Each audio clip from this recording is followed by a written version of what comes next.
G'day, Grievers. I was about to go live with my scheduled 2 p.m. show, which is about Anzac Day, and we're making Anzac Day biscuits. I was like, oh, shit, no.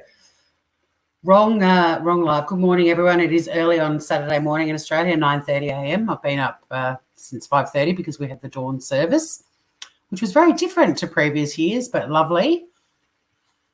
But I wanted to do episode 9 of the Wreck of the Ruby Princess because there's a very strong connection to Tasmania, and I really want to have a little chat about that. And I also would like to cover another aspect of it, which is the link to YouTube is broken. Can you repost in the comments? Sure, I can do that. Let me just refresh my page.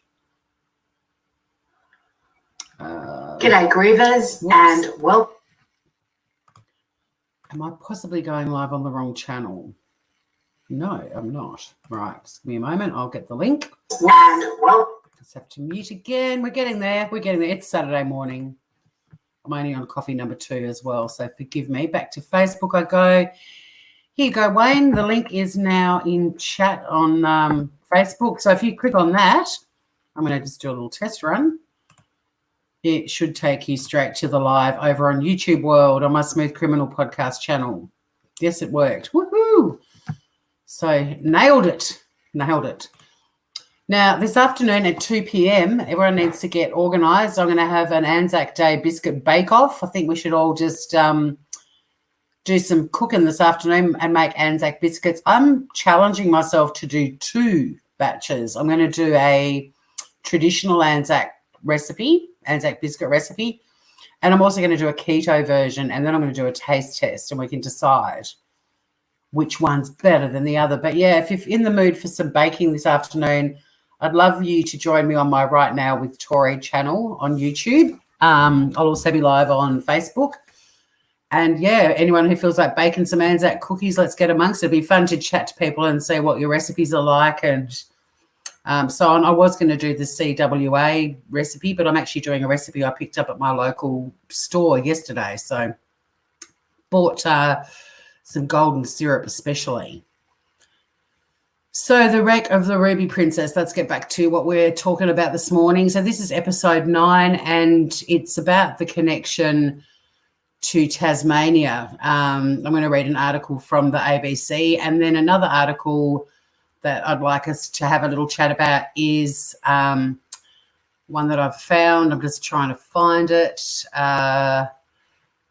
Give me a moment. I had it all ready to go last night, and then I ended up pulling the pin on this live on this episode. But there's another article that I have found that is talking about the possibility of homicide charges, which is pretty intense. So we'll chat about that as well. Is this the one? No, it's not. I'll find that one afterwards. We'll do the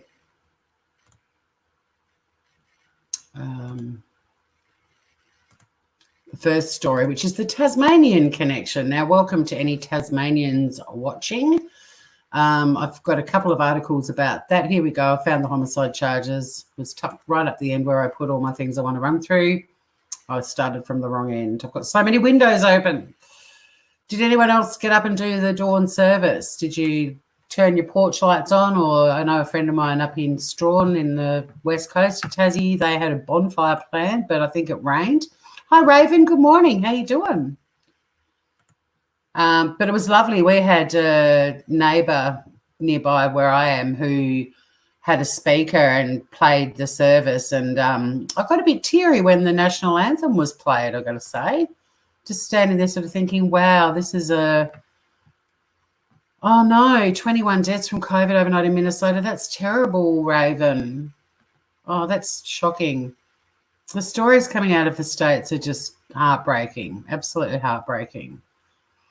I'm sorry to hear that. I hope that things start to turn, better and the curve starts to flatten. 21, that's horrible. I mean, there's 21 total victims from the Ruby Princess from this one cruise ship, but 21 in one day, that's very sad to hear. So with my fascination with the Ruby Princess saga, it's growing every day, and there's mountains of information to chat about. But I'm trying to narrow down each episode to one topic or maybe two. So today we're going to look at the Tasmanian connection, and we're also going to have a look at that article about the possible homicide charges. For those of you who aren't following the Ruby Princess saga, please feel free to watch and listen to, you don't have to watch, you can just put them on while you're doing the gardening or whatever, but have a listen to previous episodes because there's a lot of chronology presented in those. I will be working on a recorded chronology just of the original dates and information that I'll pin to this channel on YouTube, so you can go there if you need sort of information about that. I'm also compiling a document which is based on the Special Commission of Inquiry. I'm going through witness statements and just sort of seeing where things are matching up because we've had 2 days of very explosive witness testimony so far. And I'll also be doing ongoing episodes. I'll go live so people can join in and chat if they want, and I'll also do recorded videos as well. So anyone who's following this, if you watched the press conference yesterday, our Premier, Peter Gutwin, has a press conference most days. He's not having one today, by the way, if anyone's hanging out for their daily dose. In that press conference, I'm pretty sure, reflecting back, I didn't take a note at the time, but I'm pretty sure it was our Health Minister, Sarah Courtenay, who was asked about the connection, the link to the Ruby Princess, and didn't really say a lot because, I mean, apart from saying that, you know, there's investigations underway and she wasn't going to comment further until all of the evidence had been presented. But it's the talk of the town, it's the talk of the island, and I'll just run through the ABC story, the Australian Broadcasting Commission, not the US version. But basically what's happening in Tasmania is we have got COVID-19 on the island, but it's pretty much in a cluster up in the northwest of the state. While there have been some COVID-19 positive results in the north and south, the northwest is where this cluster is. And the article that I'm about to read is that the outbreak was likely to have originated from the Ruby Princess cruise. So, I mean, I've been fascinated in this story even before there were, unfortunately, before there were any deaths. Like, it was just an absolute balls up. And we've now got a full-on police investigation. We've got a special commission of inquiry, and I suspect there'll be, well, I know there's a class action that's been started by a law firm called Shine Lawyers. There's also an American family that is suing. Sadly, they lost their father and husband. But this article, the first one, is just about the Tasmanian outbreak and the link to the Ruby Princess. So Australia's Chief Medical Officer says that a deadly COVID-19 outbreak in northwest Tasmania likely originated from a Ruby Princess passenger and is a lesson of how easily the virus can spread. Pardon me.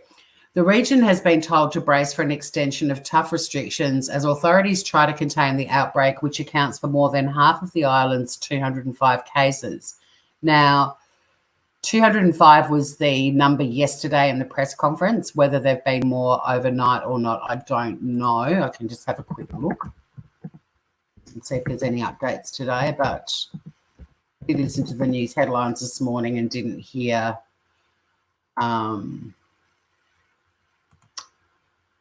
anything about that. Oh, that's the article that I've already got open about any new cases overnight. Oh, sorry, here we go. I have found one. So ABC's reported that this was updated at 9:37 p.m. last night, that the tally is now 207, and there was also the death toll is now 9 people on the island. So that's not good. Back to the other article. G'day everyone over on Facebook. Feel free to click that link if you'd like to join over on YouTube. You're more than welcome to watch it on Facebook. I will try to pop over and say g'day to you every now and then. And welcome also to everyone on YouTube watching. So let's just run through the rest of that article. which I've now moved out of, as you do. Thursday this week was the first time since March the 31st that Tasmania didn't have a new recorded COVID-19 positive result. But unfortunately, the number's now up to 207. That's the latest update. That was at 9:37 p.m. last night. There may be more, sadly, overnight. We don't know. I don't know.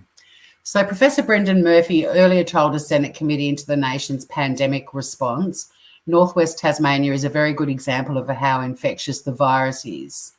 Tasmania Health has been investigating.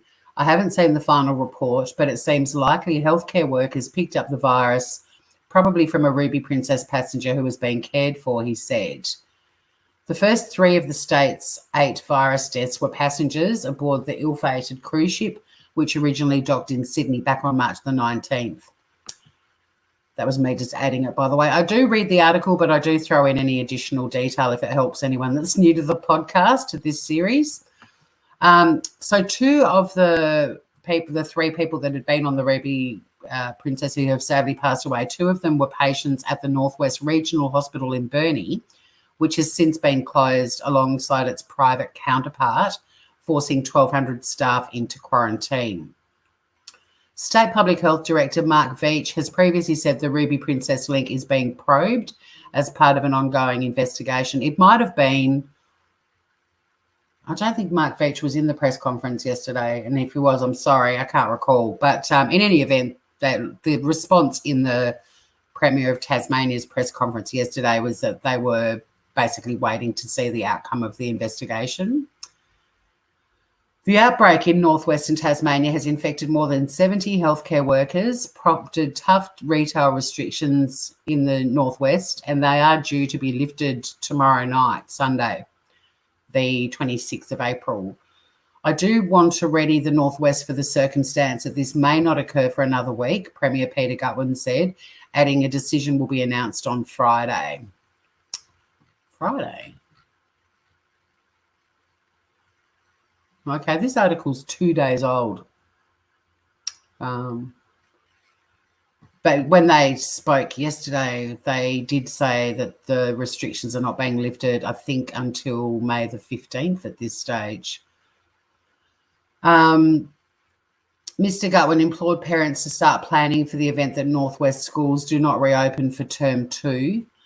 Public schools are planned to reopen on April the 28th statewide, but only for children of essential workers and those who can't be taught at home.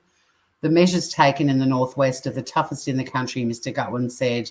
I want to thank the people of the Northwest for how they have responded. Anyone in the region with virus symptoms such as a runny nose, cough or sore throat is being urged to contact authorities and arrange testing. There are plans to widen testing guidelines for people in the north and south where virus case numbers have remained low. A total of 91 people have recovered from the virus. Now, just bear in mind, this story is from Thursday. And then both closed hospitals in Burnie are undergoing a specialist deep clean with services to progressively resume over coming weeks. So that's sort of where we're at. But, yeah, it's just added another whole new level of fascination in terms of this particular story. And I was already gripped by it, but now it's, gone next level because, it's my home state. Just quickly scanning through the latest headlines from today just to see if there's any updates about the Ruby Princess. For some reason, it's annoying. They've got all these fabulous, well, not fabulous, but great stories, great information, but that you can't search. I've just found an article that virus testing deepened in northwest Tasmania, and this was from 5:30 a.m. this morning. Tasmania has extended tough retail restrictions, so they have been extended, and closed schools for a week in the northwest to mitigate the coronavirus outbreak in the region. 2 new cases in the northwest, both men aged in their 20s, were confirmed on Friday night, taking the state tally to 207. More than 130 of those are part of the northwest cluster. The tough restrictions which have shut non-essential retail have been extended from their initial Sunday end date. Okay, so it's to May the 3rd in conjunction with the widening of testing criteria. Public servants such as teachers and police officers in the northwest have been urged to get tested even if they aren't showing symptoms. The additional week of deeper testing will ensure a clear understanding of what's occurring across the coast, Premier Peter Gutwin said, adding anyone with a sniffle should come forward. Please do go forward, and if you've got friends and family up in the northwest, encourage them too. If they've got any kind of cold or flu symptoms, they don't have to think that they've got coronavirus symptoms or COVID-19 symptoms. The schools in the northwest will be closed for the first 4 days of term 2 next week, but schools across the rest of the state will still reopen on April the 28th as planned, but only for parents who can't provide learning at home.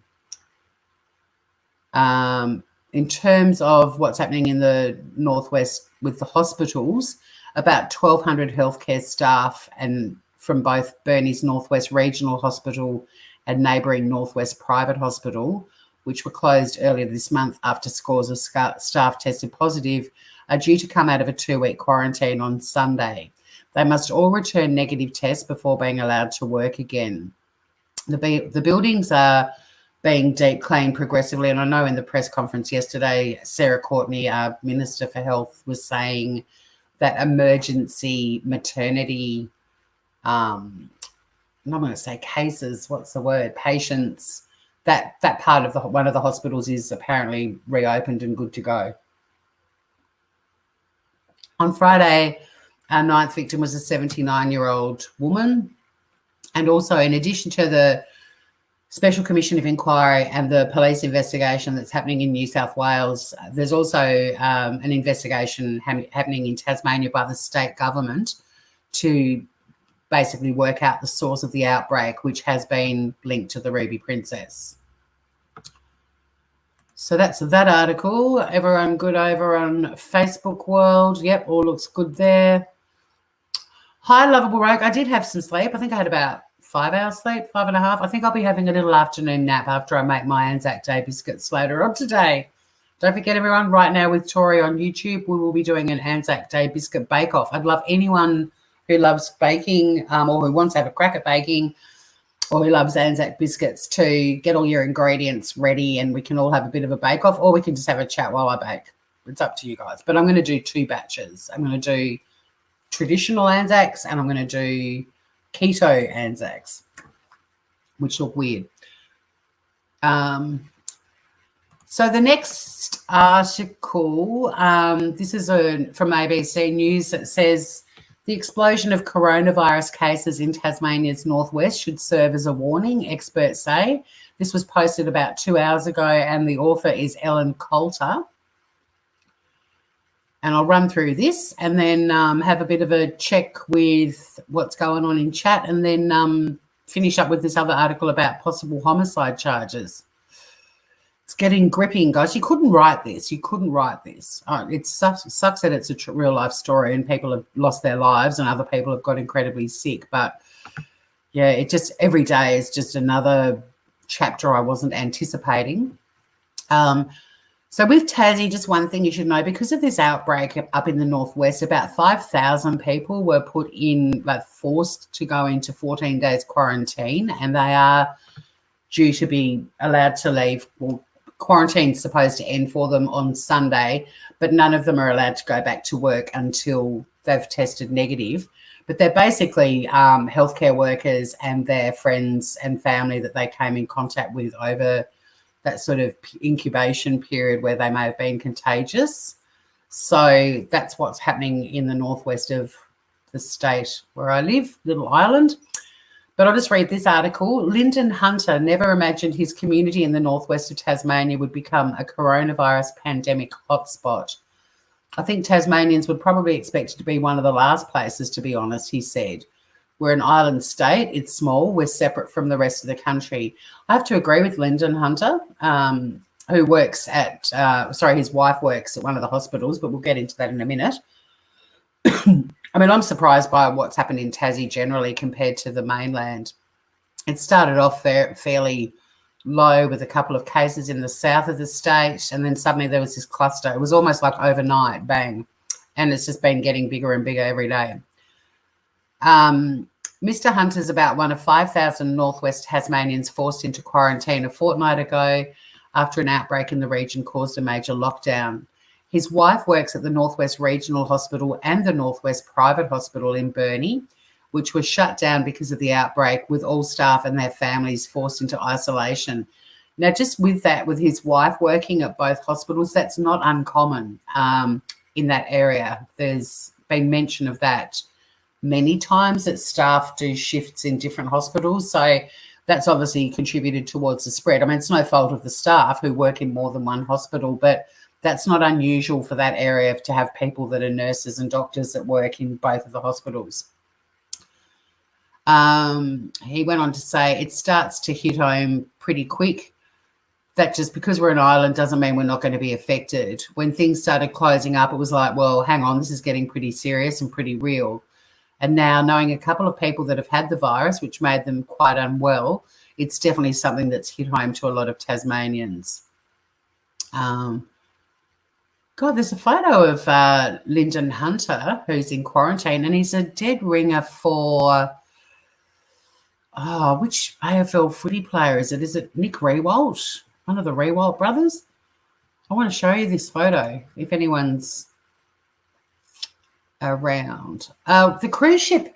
This is the cruise ship Lovable Rogue that went between Sydney and New Zealand and back to Sydney. And on March the 19th, they were allowed to disembark in Sydney, even though there were people on the ship that were presenting with symptoms of COVID-19 and tests had been taken and the results hadn't come back yet. But we've had deaths in Australia connected to 6 cruise ships. In fact, the first Australian to die of COVID-19 was a passenger on the Diamond Princess, which is the cruise ship that was moored in Japan for weeks, and it was another cruise ship debacle. But yeah, 6 cruise ships in Australia. Deaths of COVID-19 and cases of positive COVID test results in Australia from 6 separate cruise ships. But this particular one is the Ruby Princess, and that's the connection to Tassie. But I want to show you this photo of this guy. He looks like one of the Riewolds. I don't know if there's any Aussies watching at the moment, but look at him. He's a dead ringer for, isn't it Nick? Is it Nick Riewoldt? I'm sure it's Nick Riewoldt. Hang on, let's check this out. I don't know if I'm going to be able to get both of them side by side. In fact, I don't think I am at all, but I'll jump backwards and forwards. Yeah, it's Nick Riewoldt. Uncanny resemblance.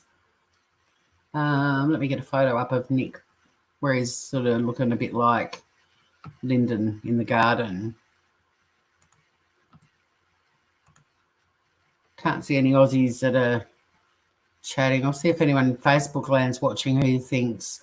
Hi, Christina. Hi, Julia. How you doing, Groovers, over on Facebook? But yeah, so that's Lyndon Hunter, who we're talking about in this article, right? And then this is Nick Riewoldt, who's also a Tasmanian and an AFL footy player. I just think it's uncanny, but, you know, you might disagree. There. That's not him. What's that thing on there? That's Nick. Does anyone think? Does anyone think Lyndon Hunter looks a bit like Nick Riewoldt, or is it just me? There's Nick. Soak that up for a second. Seeing if anyone's seeing the similarities, but it looks like no. But anyway, that's just a bit of trivia. So I'll go back to Lyndon Hunter, who I think looks exactly like, not exactly, but I think there's a pretty similar. I'm going to share this dude one more time. Technology. There he is again. There's our mate Lyndon.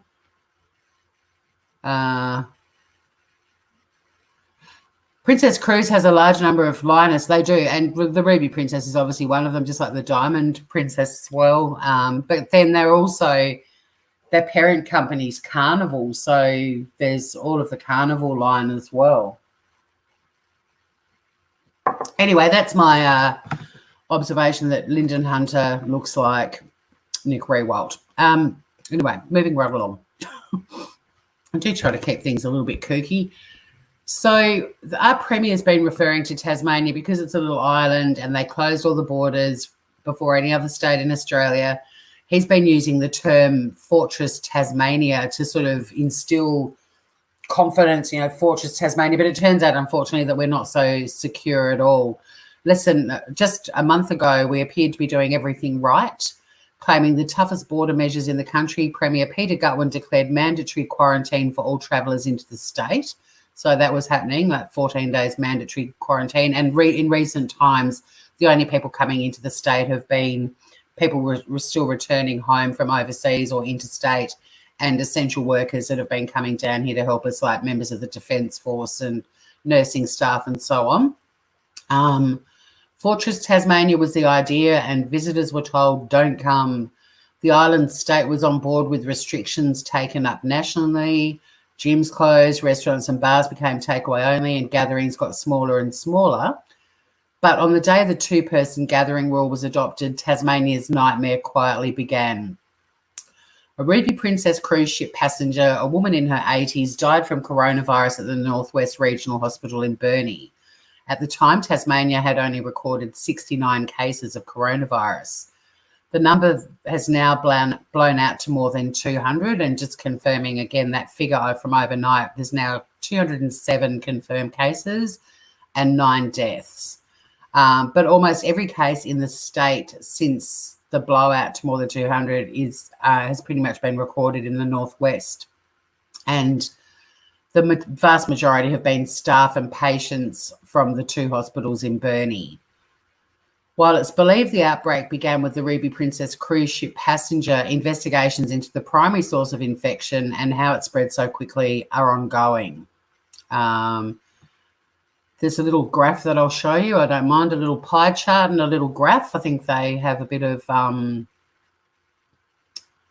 they have the Princess ships dock in my city. Yeah, we have heaps of interestingly, the Ruby Princess didn't come to Tassie, but we have heaps of cruise ships that come to Tasmania, and a lot of them are part of the Princess line, Princess Cruises.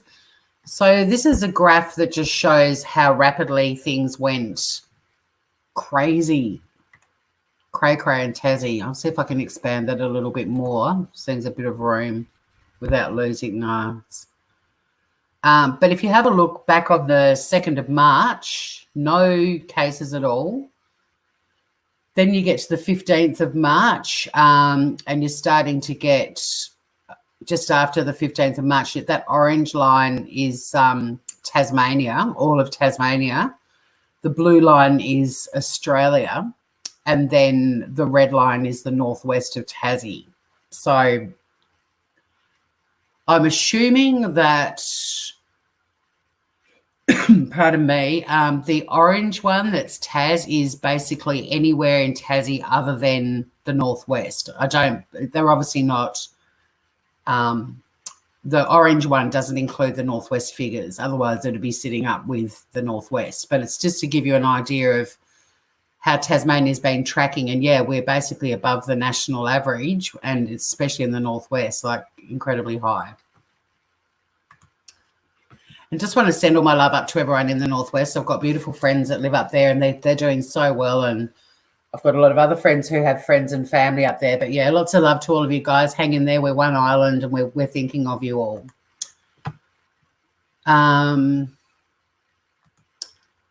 Back to the article, then I'll have a look at chat. I just want to finish this article that had the graph in it. Yeah, so the number of coronavirus cases, that little photo I was just showing you of that graph, the number of coronavirus cases in Tasmania's northwest per 100,000 people far outstrips the same figure for the state as a whole and Australia. Oh, okay, so that was...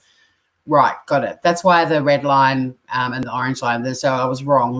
The orange line is actually the entire state, but it's done on a per 100,000 people basis, which, yeah, the northwest is way above both Tasmania and Australia, and Tasmania is above Australia too. In terms of and Tasmania would be included in the Australian figures, but yeah, we're doing very badly. Bill Botel was an advisor to former Health Minister Neil Blewett in the 1980s and an architect of Australia's response to the HIV/AIDS epidemic. He grew up in Tasmania. Mr. Botel said Tasmania, along with WA, Western Australia, and South Australia, had one of the strongest responses in the country in the third week of March. It was very encouraging that Tasmania moved swiftly to establish control over its borders and to cut down travel into the state. I think they did very well in those weeks in mobilising the health force and encouraging Tasmanians to stay indoors. Tasmania has consistently had some of the lowest rates of testing in the country, and the older demographic and concentration of health problems in the northwest made it the most vulnerable area in the country, according to the Australian National University. Mr. Botel said he believed northwest Tasmania was essentially unlucky. And I think anywhere that's had this sort of stuff going on is unlucky because, well, where there were measures in place, I think the places around the world, sadly, that were kind of taking the business as usual approach when this was already declared a global pandemic and people were understanding how rapidly it can spread. I don't think that was unlucky. Unfortunately, I think that was kind of predictable. But when, such extreme lengths have been taken in Tassie, but it does demonstrate, despite all the precautions that you take, the best efforts of all the people working in health, all the decisions made by the government and so on, things can change very quickly. It can happen anywhere in Australia. It's in one sense just the luck of how the virus is transmitted around the country.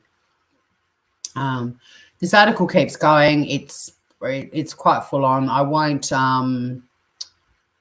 won't go through all of it, but I did notice, Lovable Rogue, a comment you just made about people getting restless, and COVID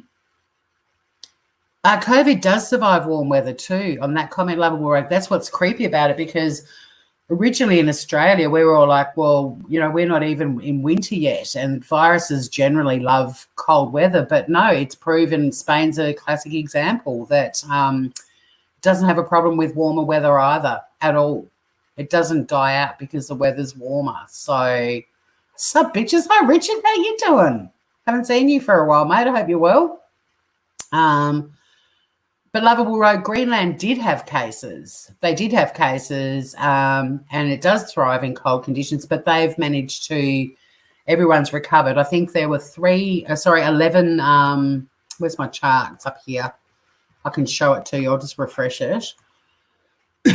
But Greenland has actually been put on this table that I show quite a bit into what they call a green zone. And that basically means a country that has had COVID-19 cases and everyone has recovered. I've got to expand it out a bit. But if you have a look at this table, so these are all the countries in the world with all the latest stats. I mean, that's horrifying for the US, 37,170 new cases in the last 24 hours. That's crazy. I mean, Spain, this hasn't updated yet. It will update, compared to when I went live last night, these are still the same figures from last night. It updates at about midday in my time zone. But Spain, nearly 7,000 new cases in the last 24 hours as well. But if you scroll down this table, down,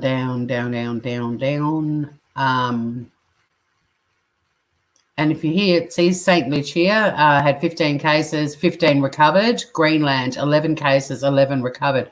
So they go into what's called a green zone, pardon me, and they're countries that have had coronavirus positive results, COVID-19 results, but there's no more people with it on the island in Greenland. So, yeah, they have had it. But no, the virus, so that's St. Bartholomew. They had 6, but they're in the green zone. And Yemen had 1, and that person's recovered. So they're also in the green zone. But yeah, they did have it. But the other thing to bear in mind, and this was a really interesting point, I think, was raised in the CoronaCast podcast, but because everyone's been self-isolating, the numbers of people getting colds and flus is significantly lower than normal because we're all at home, we're not transmitting it. And it was a really interesting observation because they were talking about it in the context of school children, because kids with colds, we all know, if a kid goes to school with a cold, the whole school gets a cold, gastro, whatever. But yeah, they were basically saying that they've seen a decline in that. But a country like Greenland, if it was contained to a small area, everyone was quarantined, it's winter, they're all indoors. But yeah, this virus unfortunately does seem to like warm weather as well. That's another quirk about it. Same with the asymptomatic carriers. Like it's a next level nasty virus, there's no doubt about it. With your comment too, Lovable Rogue, about people are getting restless, there is this talk about a second wave, and I want to go back to the article that I was reading from before because they're warning about getting too comfortable when there's a lull, or what they're calling in a lot of articles and in the media, they're referring to it as the second wave and even second, third, fourth waves, because you're seeing, include head lice in that observation. Exactly. I didn't have children, so luckily for me, I've never had to worry about the head lice thing, but you're spot on there, Richard. Yeah, exactly. But with the lull or the second wave, third wave, fourth wave, they're already seeing second waves in China, South Korea, Italy, Spain. And it's really important that people don't, when that lull happens or when that sort of curve flattens before it goes. And I'm not an expert, by the way, guys. I just listen to a shitload of stuff about this. Well, not a lot, but I listen to a really informative podcast.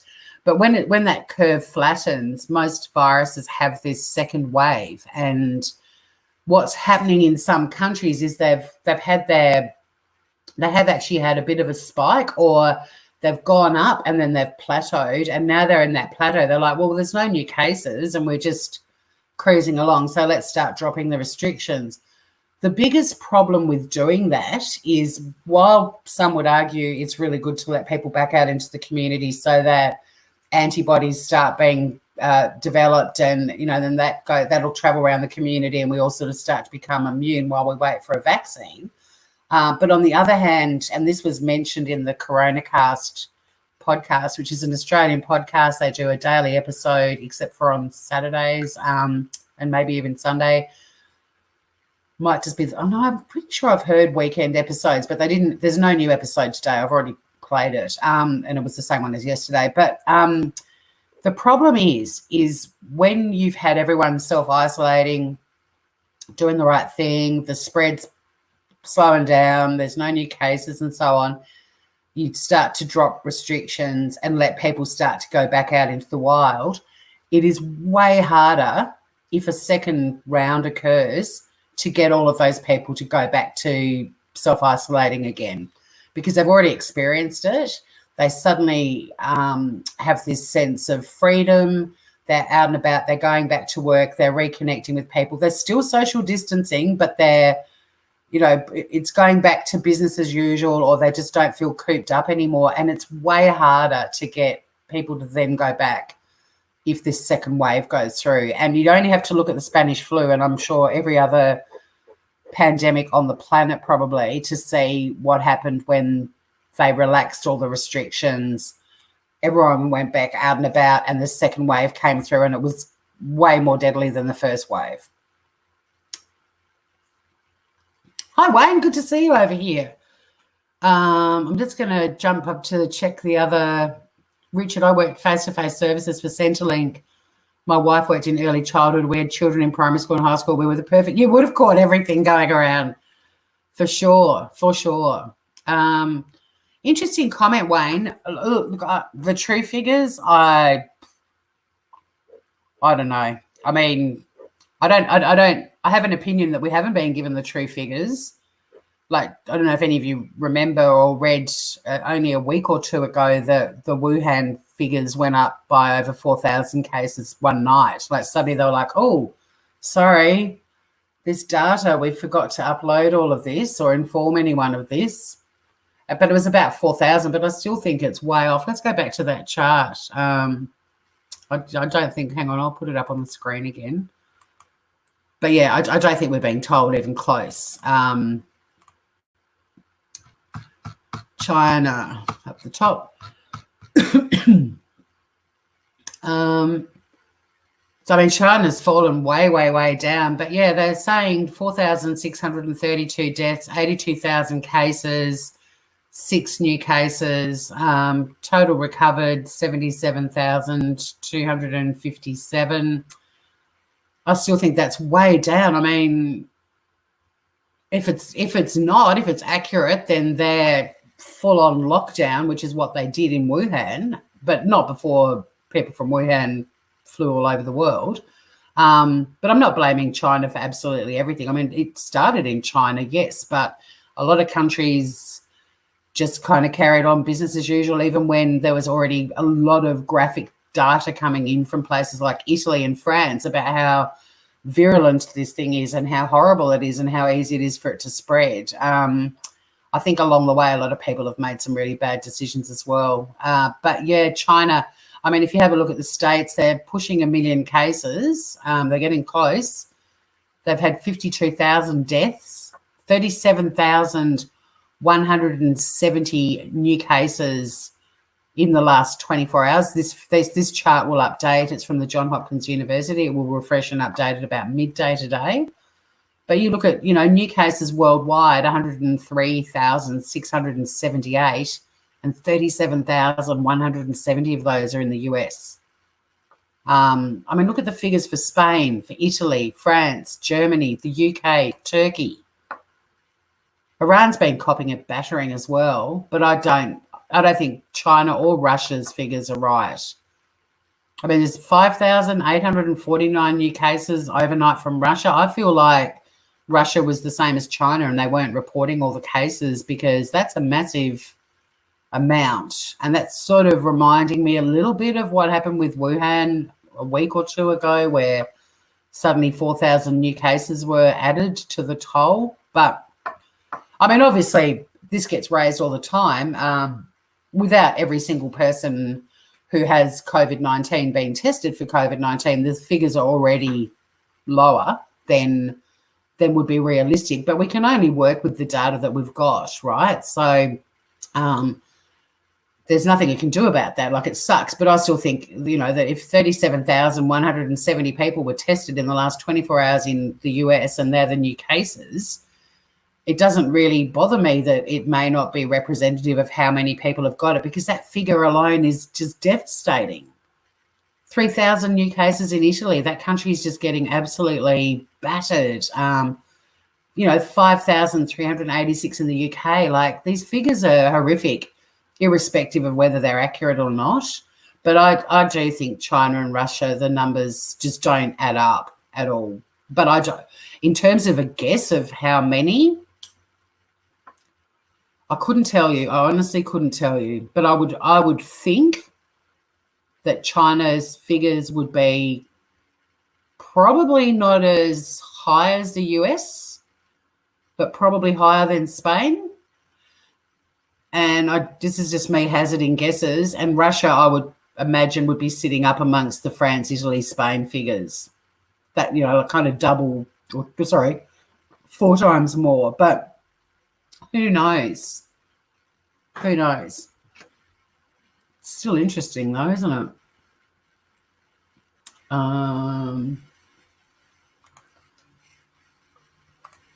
Stop screen. So many people out yesterday. We've had beautiful weather down here and a lot of people on the beach too. Just jumping back over to Facebook. Sheree and Mark, g'day Grievers, how you doing? Feel free to jump over to YouTube if you want to hang out with us over there. Fine to stay on Facebook as well. Doesn't bother me. I just don't pop over there a lot. Raven, people here are getting really snarky with each other, mad at everything. Thank God for Xanax. Yeah, people are getting snarky the world over. It's bringing the best and the worst out in people. I've said that from the start. But the worst that's coming out in some people is really worst. It's really bad. China lies, we will never know. Yeah, well, you said it. I think that's probably quite likely. I mean, I don't know who the reporting authorities are in each country or how they're regulated or anything like that. It's not really an area of expertise for me. I'm way more I can tell you a lot more about the wreck of the Ruby Princess, to be honest. Can't trust anything from China except the Australian flag I have flying in the front yard currently. Guilty as charged. Hey, I've got my dad's Australian flag tea towel hanging behind me. Hang on. Don't know where it was made. I think the tag on it is typical old tea towel, well and truly unreadable, unintelligible and illegible. Saturday morning, I really should be drinking more coffee. So I've got heaps of stuff from China that I trust. I've got great things from China. I don't have a problem with Chinese products. Some of their stuff's bloody awesome.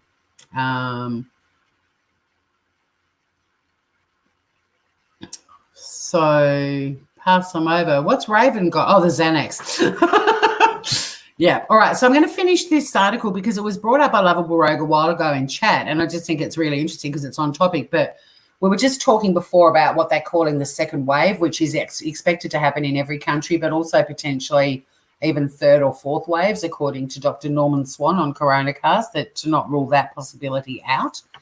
But this Professor McLaws, who's referred to in the article that I was reading from before about the cluster in the northwest and how it happened despite great measures being taken to prevent it. So Mary Louise McLaws, she's a University of New South Wales Professor of Infectious Diseases Control. And she's said in this article the northwest outbreak could have happened anywhere, especially in regional communities with health workers shared between hospitals, which is exactly how our northwest operates. So just scrolling down, though, she went on to say, proactive testing of people without symptoms should particularly occur in hotspots such as the northwest of Tasmania before measures were wound back. And I know that they can process up to 500 tests a day in Tassie in the lab.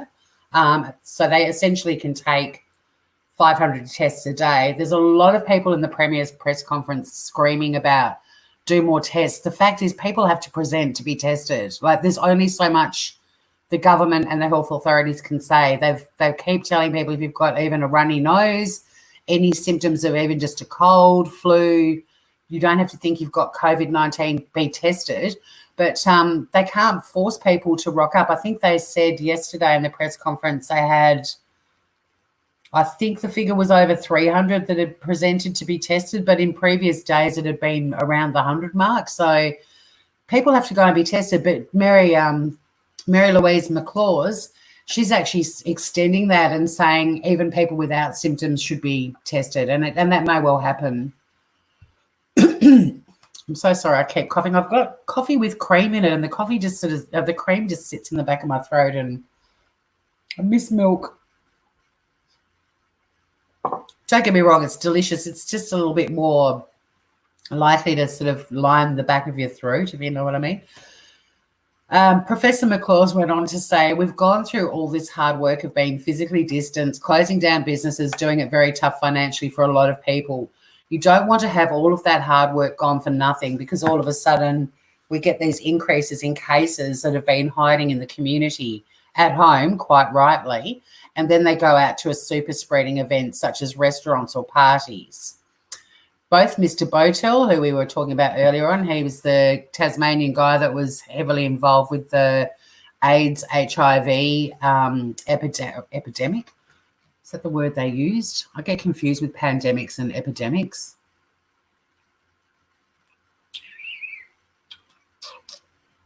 Yeah, epidemic. God, I've been really bad and stumbling over some words, and in other respects, I've been great. But he was the guy that was an architect in Australia's way of handling the HIV AIDS outbreak. That he and Professor McLaws both believe the northwest of Tasmania should be a warning to the rest of the country how quickly an outbreak can take hold. Meanwhile, the head of the Australian Medical Association in Tasmania, John Burgess, said people in the northwest would need a more detailed explanation than bad luck about the outbreak. Agreed. Hospital staff have already raised concerns about a lack of personal protective equipment and communications breakdowns. Professor Burgess has called for a parliamentary inquiry into the outbreak and said any interim report from departmental investigations should be publicly released. In the sense that it may have been something which was unavoidable, that could be the case.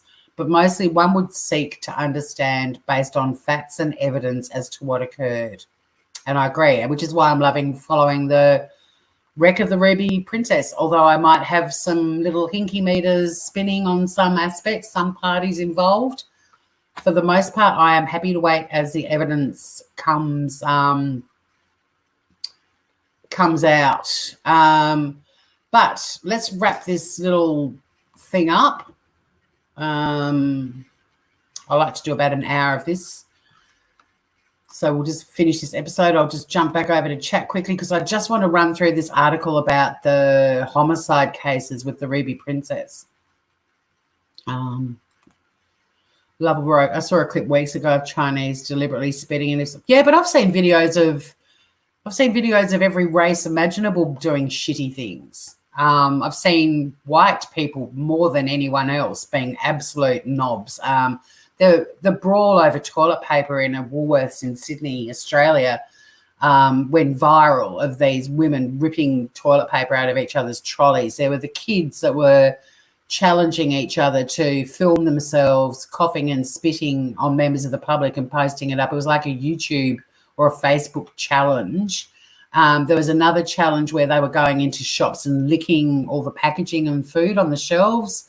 I mean, there's stories every day. There's people rocking up like to deliver toilet paper to supermarkets that have been pulled out of their trucks and assaulted.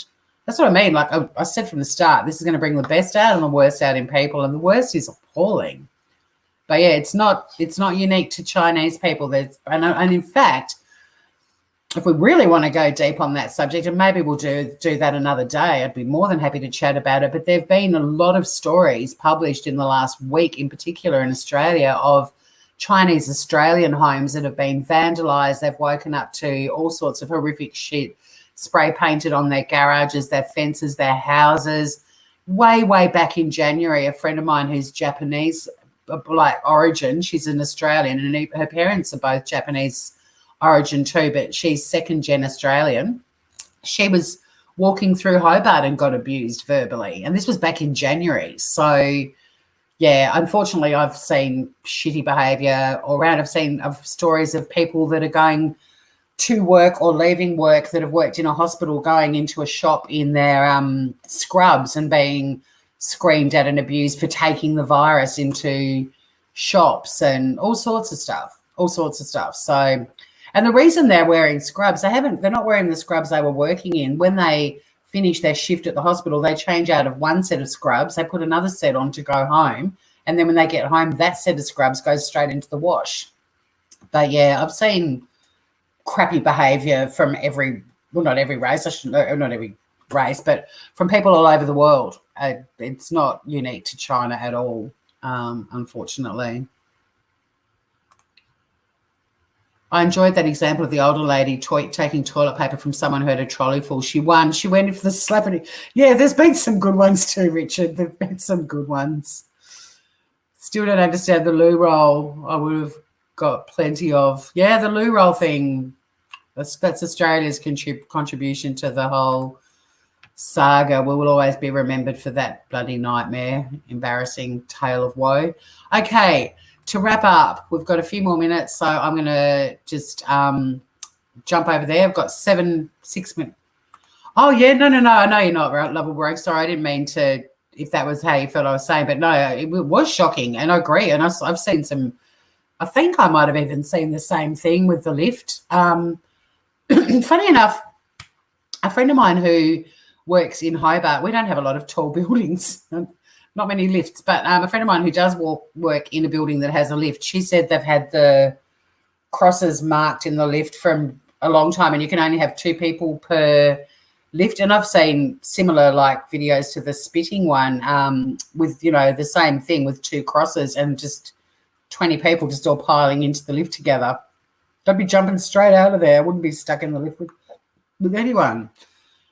All right, so we've got 6 or so minutes left. Let's just have a quick look at the Ruby Princess homicide charges, because I did predict that when they announced the police investigation and the 30 cops involved in this investigation, and then said, and some from the homicide squad.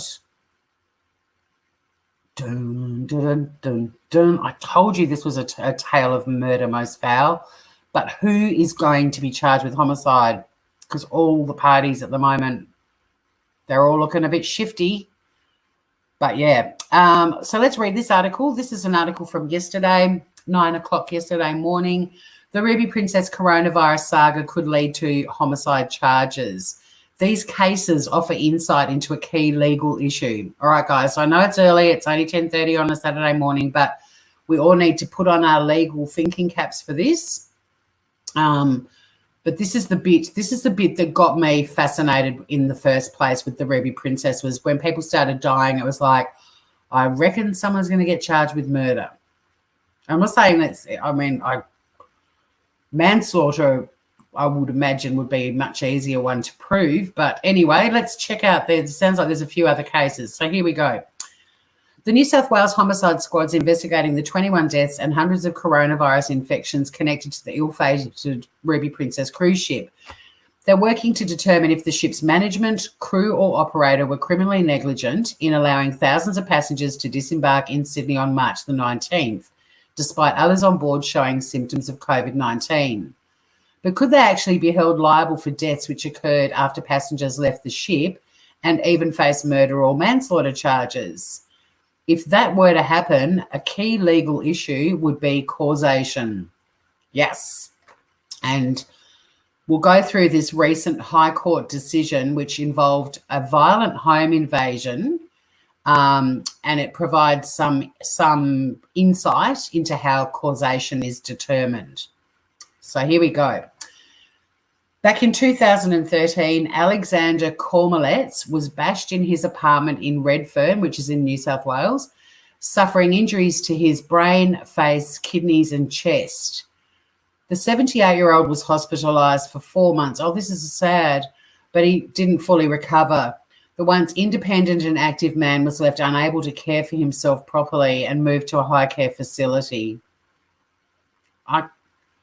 People who hurt elderly members of our community are the scum of the earth. And since we're talking COVID-19, the people who are not following the rules and doing the right thing and are out and about going, don't infringe my civil liberties, these are my rights, they don't care about the elderly members of our population either. Because although there are people dying in their 20s, 30s, 40s, 50s, 60s, even a few kids, some teenagers, it's a known fact this virus particularly fucks over our vulnerable. And every time someone's like, it's my right to go to my shack, it's my right to do this, I just think you're a prick. You do not care about the vulnerable members of our community at all.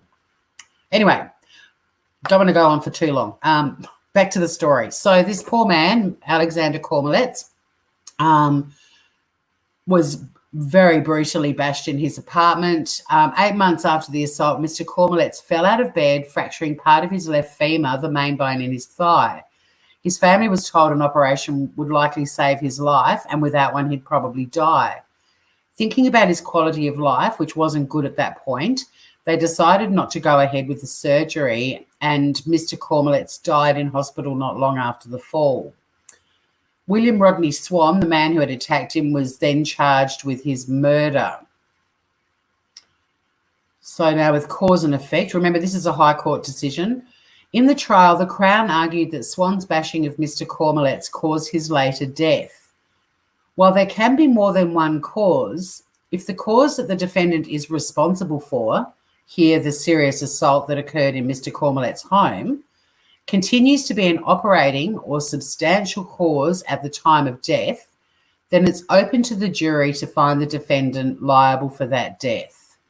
And this is Ali Lachlan, a criminal law expert at the University of Sydney, saying this. So in other words, Mr. Cormelets wouldn't have fallen out of bed and then died if it wasn't for the injuries he suffered in the home invasion months earlier. You all with me on this so far? All quiet on Facebook world, just popping over to the YouTubes. Yeah, Anzac biscuits at 2 p.m. Just sorry, in the middle of talking about causation. Yes, 2 p.m. today, we're going to be making Anzac biscuits. Cracking your first bottle of homebrew. Wicked, mate. Wicked. And your second for the cookie baking episode. You should cook as well. Wow, that is crazy. Who hurt him? I did mention the name of the dude that was charged with his murder. Let me go back to the article. I'll just finish this.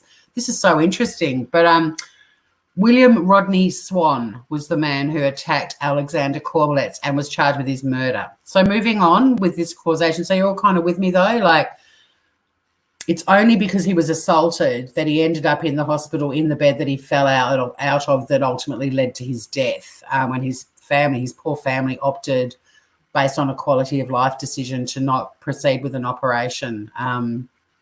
So sad. And basically the High Court held that the jury it is open to the jury to find the defendant, the guy that initially did the bashing, to be liable for Mr. Cormelet's death. So the jury in this case agreed. Swan was convicted of murder and handed a lengthy prison sentence. You beauty. But Swan then appealed to the High Court of Australia, and his argument essentially was the family's decision to not proceed with surgery is what killed Mr. Cormelets, not me. The High Court unanimously rejected this. Yes. Finding the family's decision did not break the causation of the crime. Good call, High Court.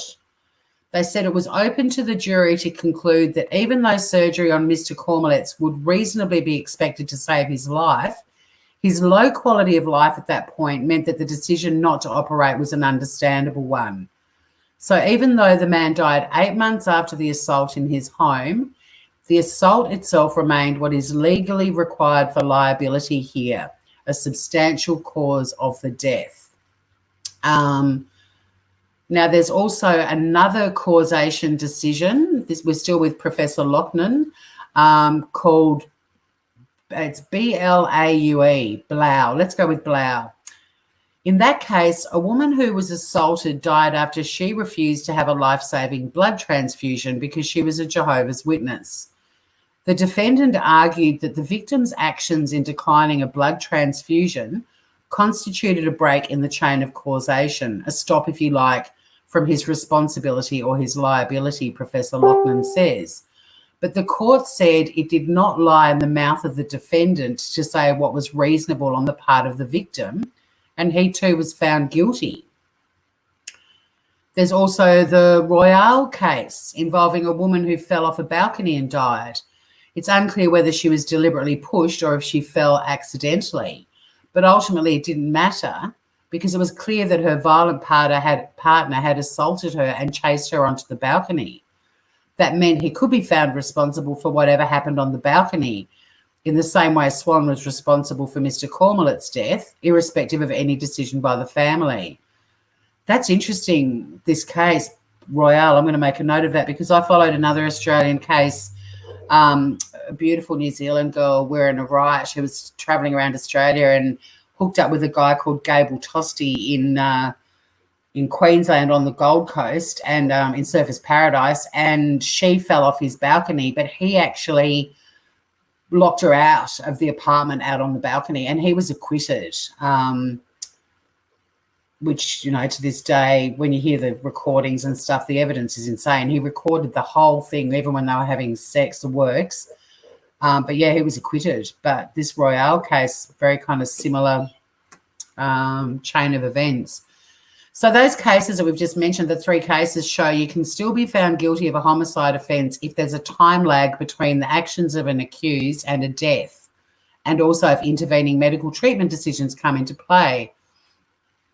Regarding cases involving communicable diseases, Health Minister Greg Hunt has warned that the deliberate transmission of COVID-19 could be punishable by a lifetime prison sentence, and that was announced a while ago in Australia. And so even Lovable wrote that the story about the Chinese spitting in the lift, or the kids that are filming themselves licking packets in shops, all that sort of stuff, they could all be potentially, I don't know what the laws are in other countries, but if they did that kind of crap in Australia and it led to the death of someone, they could be charged with homicide. So keep doing your fucked up Facebook challenges, kids. Anyway. There have been successful convictions for grievous bodily harm, manslaughter and murder involving communicable diseases, in particular the transmission of HIV. These cases often involve people who had sex with a partner and either deliberately kept their HIV positive status from them or secretly took off a condom and infected them. It is possible for communicable disease to be the basis of an assault or a murder charge. That's because a way of committing murder or assault is by reference to grievous bodily harm. That's the legal expression for really serious harm. If a defendant transmits a disease to a victim, that can be one form of grievous bodily harm. So, what does all this mean for the Ruby Princess? Just doing one more check. Hi, Lynn. Good to see you. Following over on Facebook.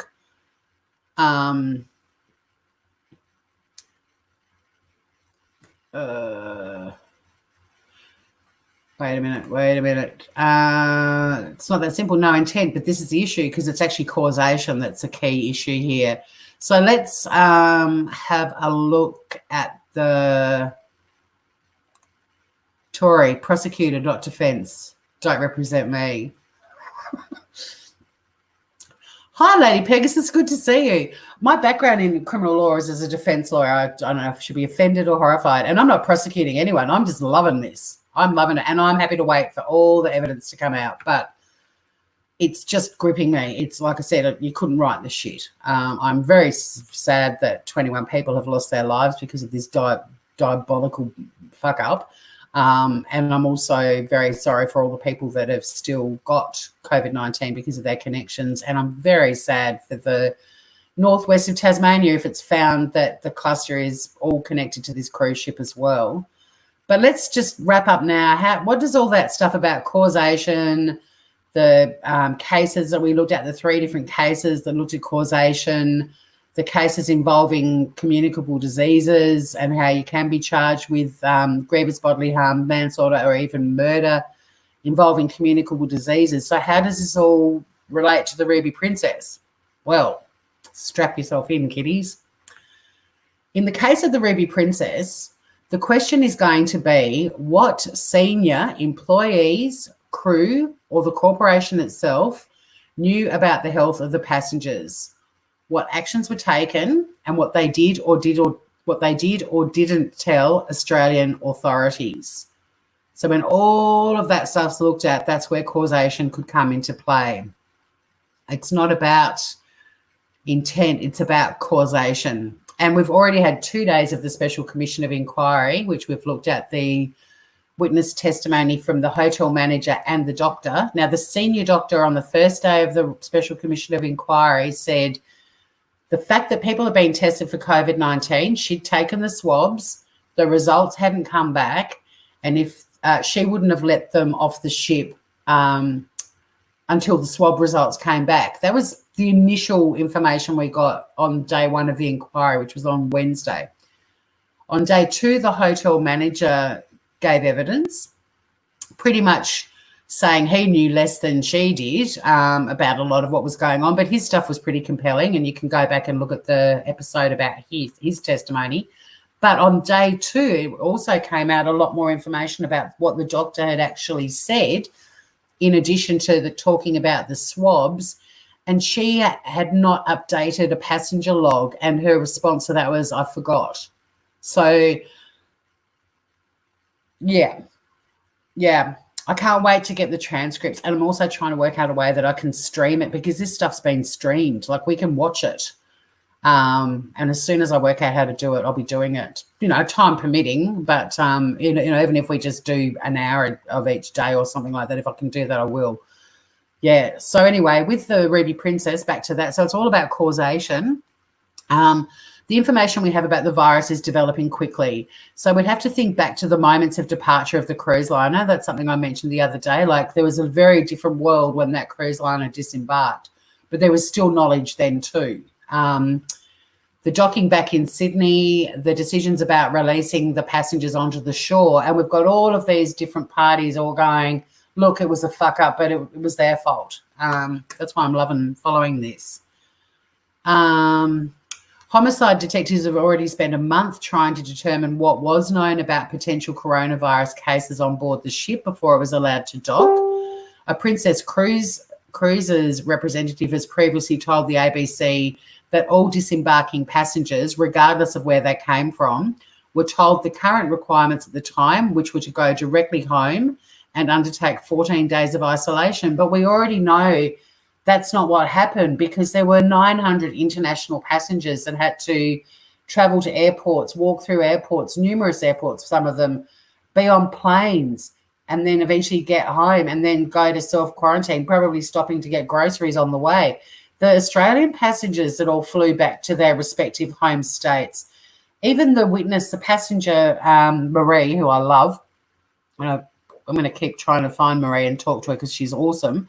But even she was saying that when the ship docked on that, it docked on the 18th, but they were allowed to disembark on the 19th. It came in very late on the 18th of March.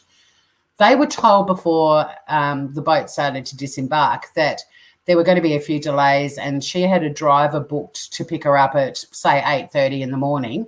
She actually contacted her driver and said, there's going to be delays. They've got some cleaning and other stuff to do. Maybe come and meet me at 12. So she changed the time her driver was going to come and pick her up to midday, because they'd all been told on the ship there's going to be some delays. 6 a.m. they started disembarkation. 8 a.m. everyone was off the ship. Marie and numerous other people had to wander around Circular Quay till her driver arrived to take her home. So, yeah. And also the little slip of paper they were handed, with sort of basic info on how to self-quarantine. It wasn't an order. It wasn't anything formal that said you've got to do this. So, anywho, as we have said many times, Ruby Princess followed the federal and state health clearance processes to the letter. We'll see. Professor Lochnan says it would be very challenging to bring a corporate criminal liability case against Princess Cruises or its operator Carnival Australia. It can be very difficult to charge a corporation with a homicide, although it's possible under common law, because it's necessary for very senior people in the organisation to have the relevant knowledge. So it's a question of what they knew, she says. Those people would need to be senior enough to be viewed as the directing mind and will of the company in order for the corporation to be liable. That's interesting. Professor Lochlan says it's also possible charges could be brought against an individual. The type of individuals who could be liable, as we could imagine, might be the ship's captain, senior crew, or perhaps management members of the ship's operator. But she cautions, we must remember that the standard in criminal law of negligence is gross negligence. It has to be very serious negligence, very serious failure to live up to the standard of the reasonable person. I'm nearly finished, so I'm going to keep going. Now, negligence doesn't necessarily mean convictions. For a legal example of this involving ships, we can look to the 1987 Zeebrugge ferry disaster, where a cross-channel passenger ferry sank in Belgium, killing about 200 people. The MS Herald of Free Enterprise capsized moments after leaving port, with its bow doors not yet fully closed, which allowed thousands of gallons of water to flood in. The inquiries that followed to the disaster found that had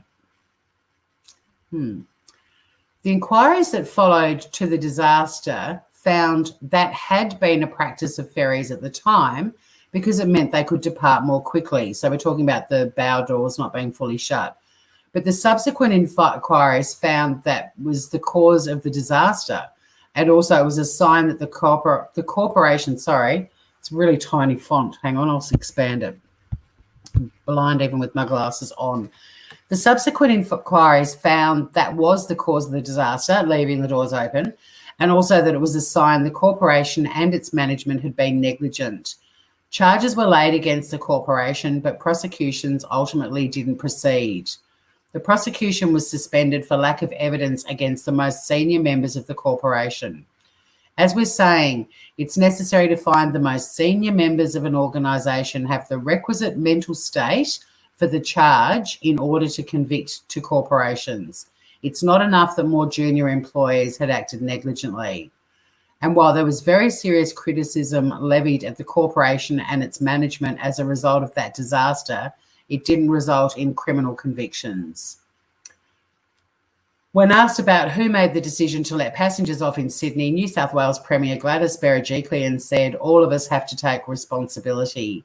But Australian Border Force Commissioner Michael Outram claimed New South Wales Health had given the green light for passengers to disembark. Professor Lachlan says we're still in very early stages of the investigation into the Ruby Princess, and it remains to be seen what, if any, charges might be brought. And also, as I covered the other day in episode 8, part 1 and part 2, the Ruby Princess left Australian waters on April the 23rd, 5 weeks to the day after it was allowed to dock in Sydney. And we've got the Special Commission of Inquiry in New South Wales happening. We've got the homicide investigation, and we've got the lawsuit in America and the class action in Australia, and an investigation also happening with Tasmania Health. So there you go. We're going to quickly wrap up. I'll just see if anyone's over on Facebook just to say g'day. Hi, Katrina. Good to see you. It is interesting. I'm loving it. It's a real life. I've got all these books. I was like, I'm going to read all these books in self-ISO. Nah, this is my book. I'm researching and reading and following this like crazy. I'm not watching any. People keep telling me Netflix series to watch, and I'm like, no. I've got my series. It's The Wreck of the Ruby Princess. I can't get enough of it. It's just full on.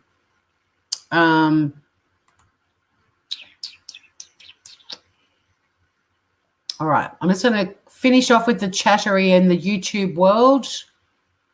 I forgot medical negligence. Yeah, look, they've interviewed 2 very senior members of the crew, the senior doctor and the hotel manager. I didn't even know a cruise ship had a hotel manager, but they do. Did anyone else know that?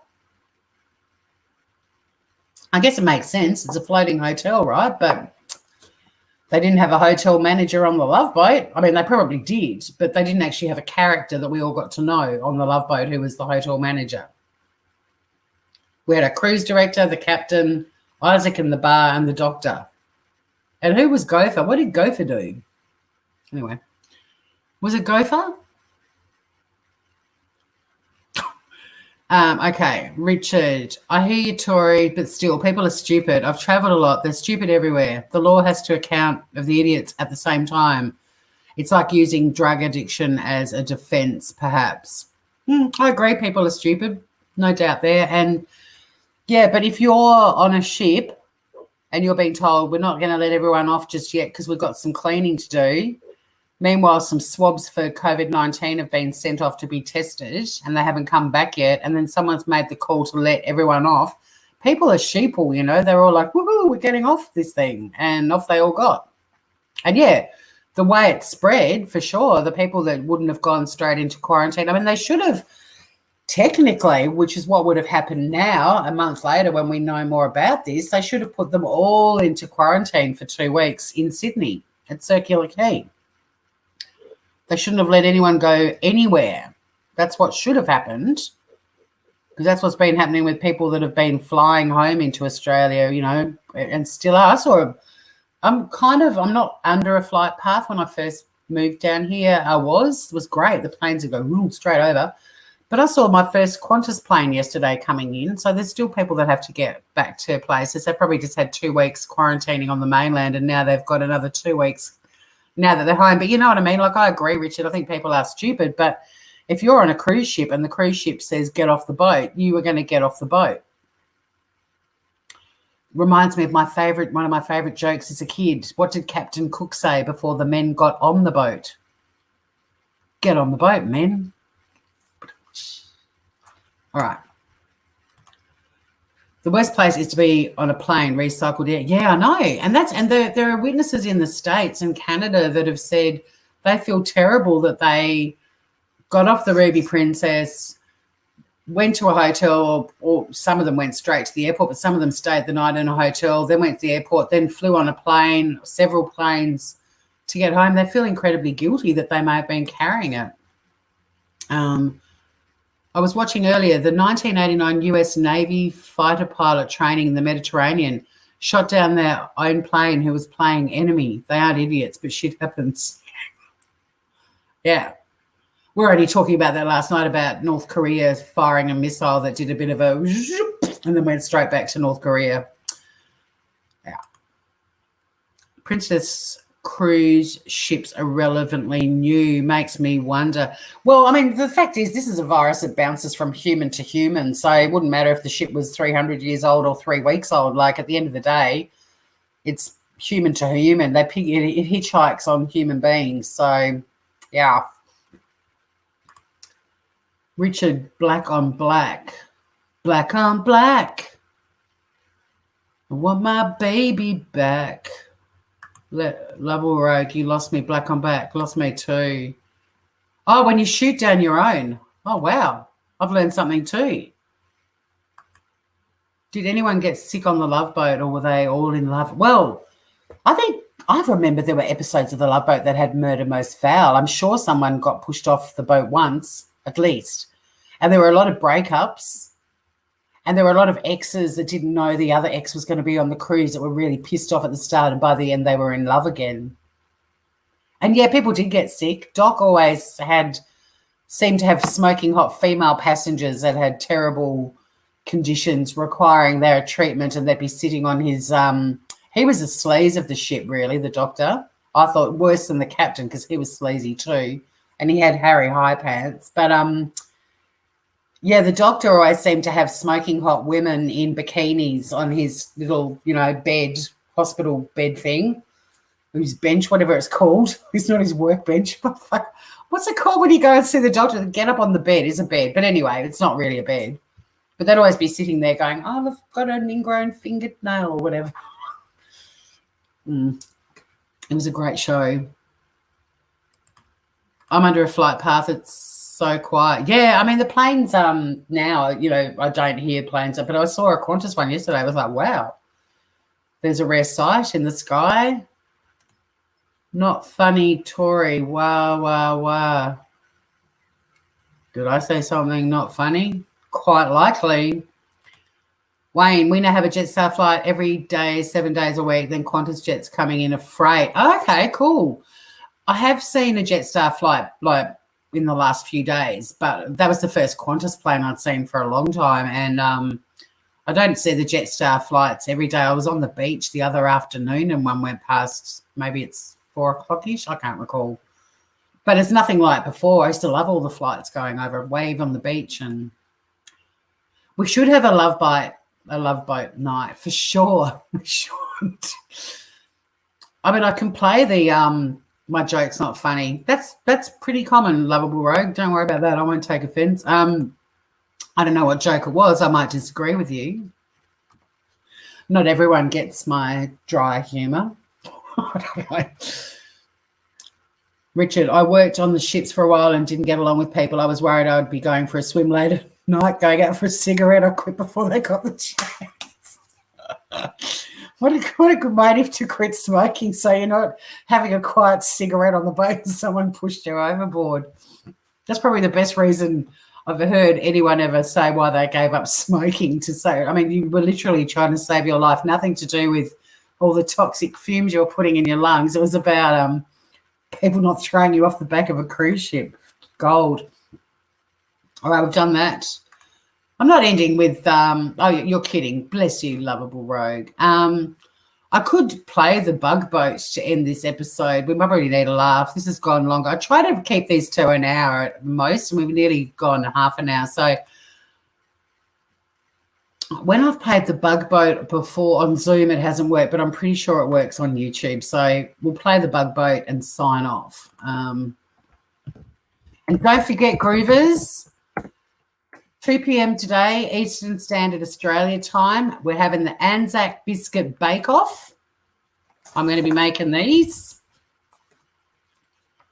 Get back to StreamYards for a sec. I'm going to be making the traditional Anzac biscuits, the ones with golden syrup. Don't give up the day job.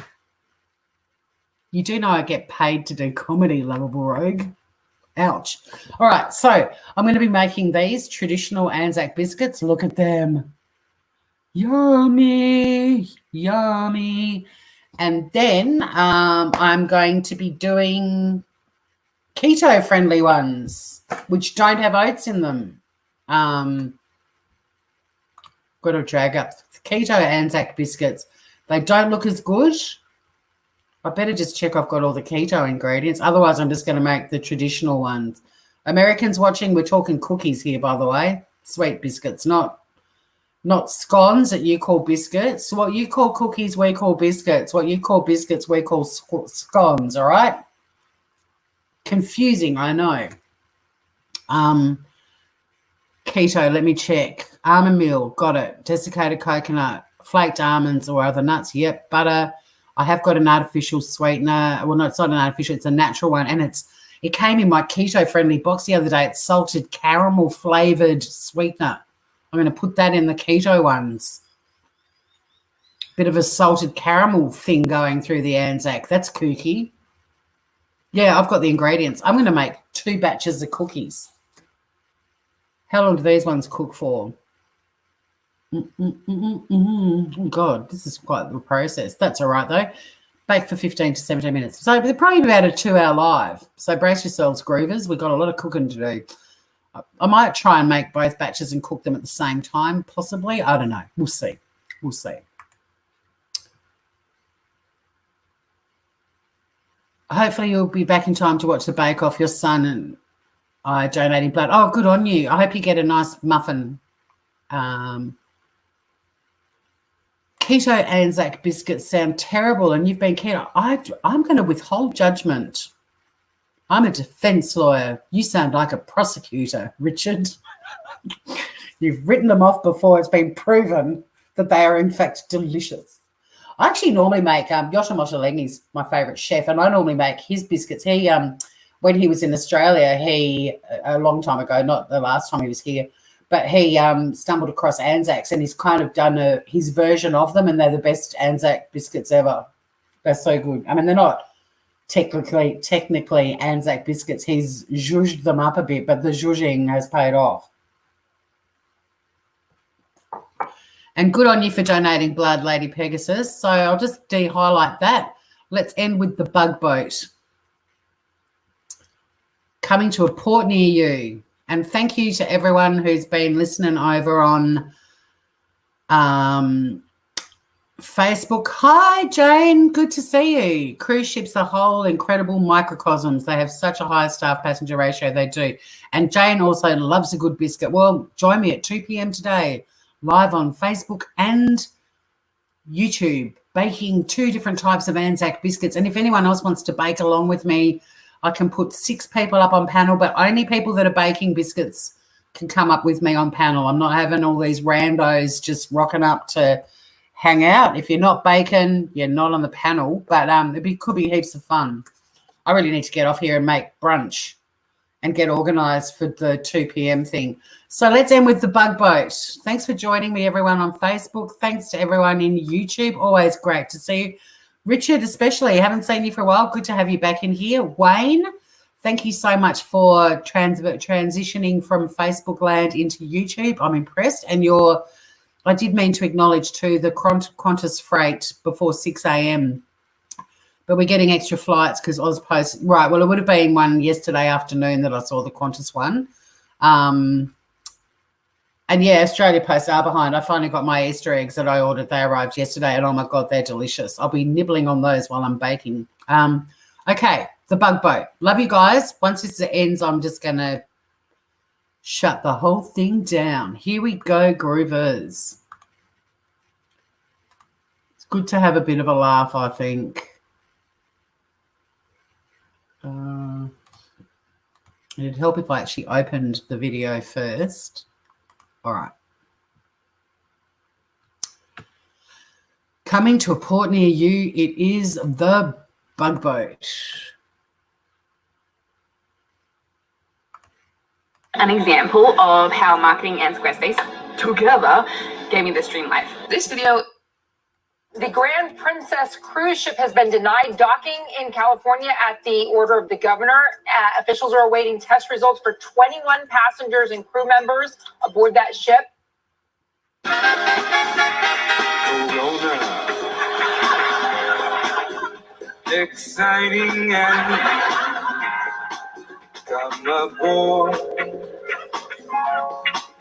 It's infecting you. Corona transmits with the cough. Once you board, we won't let you off the bubble. Promises and it's for everyone. The bubble. Just in case, well, there are none. Set a course for contagion. You're stuck in a quarantine. Corona. Captain Trump will ignore. But on the boat, it's shrimp and virus galore. His a boat filled with viral buzz. It's the Late Show with Stephen There you go. A bit of humour. Anyway, take care, everyone. Stay safe. And for anyone that's up for some baking this afternoon, see you at 2 p.m. Australian Eastern Standard Time. Until then, stay groovy and thanks for joining me. Bye for now. Why do I do that? It's like it reminds me of Hugh Grant in Love Actually, where he goes, "Oh, I've got to work on the wave." Peace out, groovers. Bye.